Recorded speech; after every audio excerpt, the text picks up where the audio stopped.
Hello students, how are you बेटा? Okay बेटा, आज हम हिंदी की रिमझिम जो हमारी बुक है उसका सेकंड चैप्टर स्टार्ट कर रहे हैं। ठीक है, तो आइए पढ़ते हैं हम हिंदी का पार्ट 2। हमारे पार्ट 2 का नाम है जैसा सवाल वैसा जवाब। मतलब पाठ का अर्थ तो हमें समझ में आ गया कि हम जैसा सवाल पूछेंगे हमें जवाब भी उसी प्रकार से मिलेगा। ठीक है बेटा, ये एक कहानी है। किसकी कहानी है? बादशाह अकबर और उनके मंत्री बीरबल की। बच्चों, आपने घर पर कहानी तो सुनी होगी आपके दादा दादी से, भैया दीदी या फिर मम्मी पापा से। उन्होंने कभी तो आपको अकबर और बीरबल के किस्से सुनाए होंगे, बीरबल की बहादुरी की चर्चा की होगी। ठीक है, उसी प्रकार हमारे पार्ट 2 में भी बीरबल और अकबर की कहानी बताई गई है। आइए पढ़ते हैं हम हिंदी का पार्ट 2, जैसा सवाल वैसा जवाब। बादशाह अकबर अपने मंत्री बीरबल को बहुत पसंद करता था। बीरबल की बुद्धि के आगे बड़े बड़ों की कुछ नहीं चल पाती थी। इसी कारण कुछ दरबारी बीरबल से जलते थे। वे बीरबल को मुसीबत में फंसाने के तरीके सोचते रहते थे।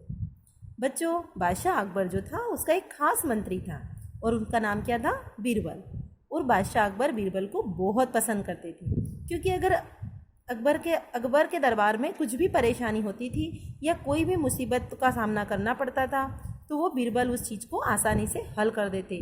अगर कोई भी परेशानी हुई या कोई भी समस्या हुई तो उसका हल बीरबल के पास होता था, क्योंकि वो बहुत बुद्धिमान था। इसी कारण दरबारी के कुछ लोग उससे जलते थे। ठीक है, उनसे गुस्सा करते थे और बीरबल को मुसीबत में फंसाने के तरीके सोचते रहते थे।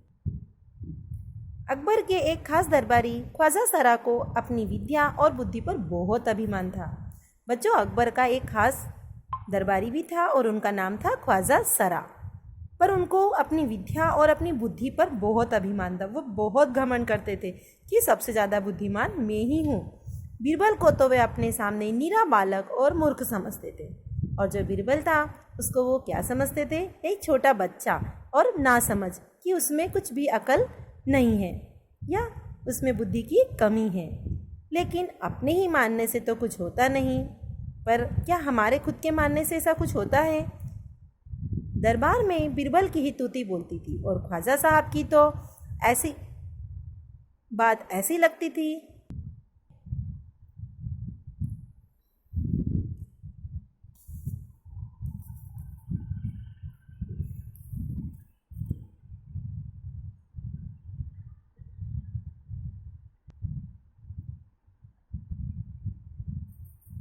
करके ही रहूँगा। एक दिन बहुत सोच विचार कर उन्होंने बीरबल को मूर्ख साबित करने की सोची। और उन्होंने क्या सोचा कि मैं कुछ ऐसे प्रश्न पूछूं जिनका उत्तर बीरबल नहीं दे पाएगा। ख्वाजा सरा बादशाह के पास गए और बोले कि बीरबल के छक्के बक्के छूट जाएंगे, मतलब बीरबल हार जाएगा और मेरे इन प्रश्नों का उत्तर नहीं दे पाएगा। फिर बादशाह तो मान ही लेगा कि ख्वाजा सरा के आगे बीरबल कुछ नहीं है।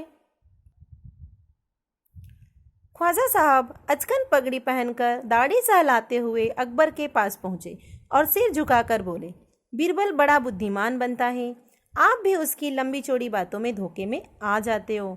मैं चाहता हूं कि आप मेरे 3 सवालों के जवाब पूछकर उसके दिमाग की गहराई नाप लें। उस नकली अकलब बहादुर की कलाई खुल जाएगी। अब क्या होता है, ख्वाजा साहब अचकन और कुर्ता और पगड़ी सिर पर बांध करके अपनी दाढ़ी को सहलाते हुए अकबर के पास पहुंचते हैं और क्या कहते हैं कि बीरबल बड़ा बुद्धिमान बनता है और आप भी उसकी बातों में आ जाते हो। तो अभी पता चल जाएगा कि ज़्यादा बुद्धिमान कौन है। आप बीरबल से मेरे 3 सवालों के जवाब पूछकर उसके दिमाग की गहराई को नाप लें, फिर आपको पता चल जाएगा कि बीरबल कितना बुद्धिमान है। ख्वाजा के अनुरोध करने पर अकबर ने बीरबल को बुलाया और उनसे कहा, बीरबल, परम ज्ञानी ख्वाजा साहब तुमसे 3 प्रश्न पूछना चाहते हैं, क्या तुम उनके उत्तर दे सकोगे? ख्वाजा के अनुरोध करने पर अकबर ने फिर किसे बुलाया? बीरबल को बुलवाया और क्या कहा कि जो हमारे परम ज्ञानी ख्वाजा साहब हैं वे तुमसे 3 प्रश्न पूछना चाहते हैं, क्या तुम उनके उत्तर दे सकोगे? बीरबल बोले, जा पना, ज़रूर दूंगा, खुशी से पूछें। बीरबल ने क्या जवाब दिया कि हाँ बादशाह अकबर, आप ज़रूर पूछें, मैं खुशी से उत्तर दे दूंगा। ख्वाजा साहब ने अपनी तीनों सवाल लिखकर बादशाह को दे दिए। अकबर ने बीरबल से ख्वाजा का पहला प्रश्न पूछा, संसार का केंद्र कहाँ है? अब ख्वाजा साहब ने क्या किया, अपने 3 सवाल लिख कर के बादशाह अकबर को दे दिए और अकबर से कहा कि अब आप बीरबल से ये प्रश्नों के उत्तर पूछें। पहला प्रश्न था, संसार का केंद्र कहाँ है?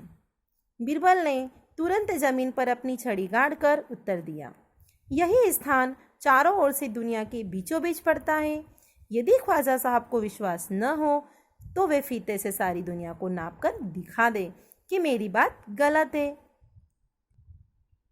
तो ख्वाजा का पहला सवाल क्या था कि संसार का केंद्र कहाँ है? बीरबल ने बड़ी चतुराई से जहाँ खड़े थे वहीं ज़मीन